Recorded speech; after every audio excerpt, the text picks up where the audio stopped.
First, live, local. This is Fox 12 Now. Hello everyone, I'm Greg Nobody. This is Fox 12 Now. We're coming to you with breaking news following up on a story that has really been happening here all day, talking about this morning where there are reports that an intruder broke into the Grotto, the 100-year-old Catholic sanctuary in Northeast Portland, causing extensive damage. We do know there was an arrest, and we're going to talk about what has occurred right now. Joining us, we have Chris Blanchard, who is the executive director of the Grotto. And Chris, thank you very much for being here with us today. I'm very sorry to hear about what transpired there. I was hoping if you could walk us through what happened.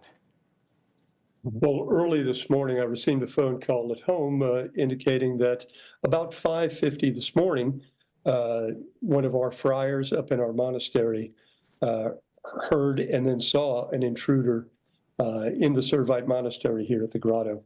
The intruder had come in through the woods and picked up a stick after disabling some security cameras, smashed some windows, got himself into the monastery, and then proceeded to do some damage inside the facility. And so so somebody there from the Grotto did see this intruder, witnessed them come in. Was there any kind of a confrontation that happened with that? No, I think one of our young friars is the one. He was actually in his bedroom, and the intruder kicked his door open, and I think the intruder was surprised to see him there. So the intruder kind of backed off, grabbed a pair of scissors, I'm told. I was not there, obviously. And then the friar was able to go outside, saw our security officer plus our facilities director. They called 911, and as they always do, the Portland Police Bureau responded immediately to the situation. That's good. So there wasn't any physical confrontation, at least, between your friar and the intruder themselves. No, there was none, and we're thankful that not only were none of our friars or our sisters hurt, but we're equally happy that the intruder was not harmed in any way either. And for this intruder, talking about the damage that was done, can you tell us a little bit more about what all they did, as far as how extensive the damage is overall? Yeah, I think the real damage is to the peace and tranquility that people can find here at the Grotto. That's the most important thing that was lost for a few hours this morning. But there was extensive damage. There were a lot of windows broken out. Obviously, the ones that were broken to gain entry to the facility. And we're sad that a lot of sacred art and items were damaged. They got into the intruder got into the monastery chapel and overturned and broke some crucifixes and pulled the sanctuary off, or the tabernacle off the shelf inside the sacristy there. And again, it's just a sad situation, and I'm just happy no one was harmed. Absolutely. That is 100% very important. Quick question about the items that were damaged. Are these repairable? Are they replaceable? Or are these items that are just irreplaceable?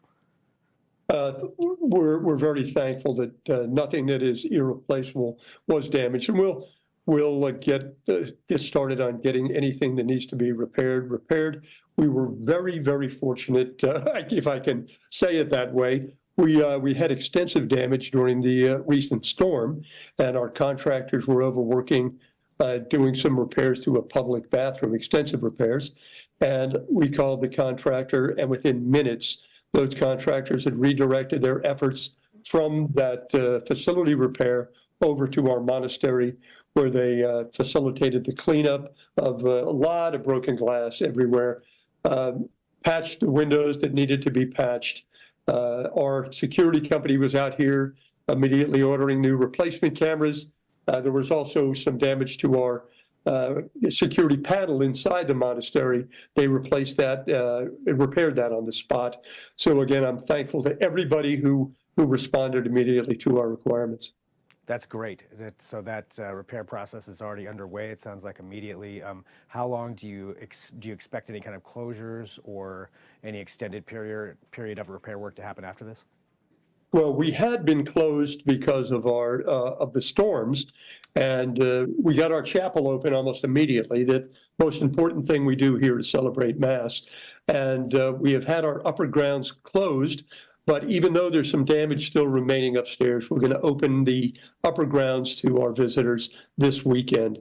And the monastery is totally habitable for our friars, and so we're thankful for that. Well, Chris, I want to thank you very much, for joining us to talk about this. I'm sure this is a very busy day for you as you go through everything that's happened. As you mentioned, though, grateful that nobody was hurt or injured. There was someone arrested, so the police do have somebody in custody for that. I've got their name here, Paul Joseph Yager, 57, white male, 5'11", here has been arrested on a couple of different things: burglary, criminal mischief, and trespassing. So that person was taken into custody, and sounds like everything, at least as far as now, the damage has been done, repairs have started, and everyone's okay.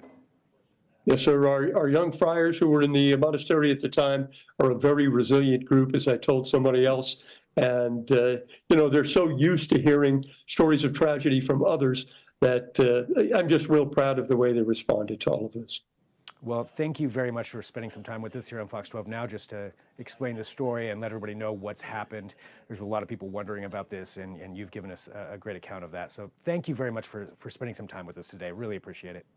Thank you, and God bless all of you. All right.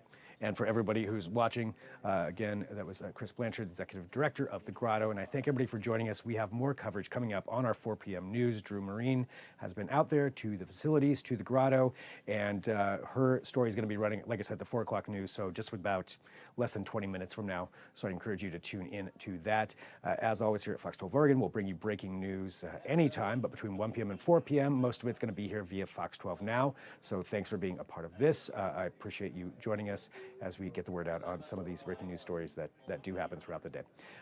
That's it for now. Again, the 4 p.m. news, we'll have more on this story and more. I'm Greg Nibbler. This is Fox 12 Now.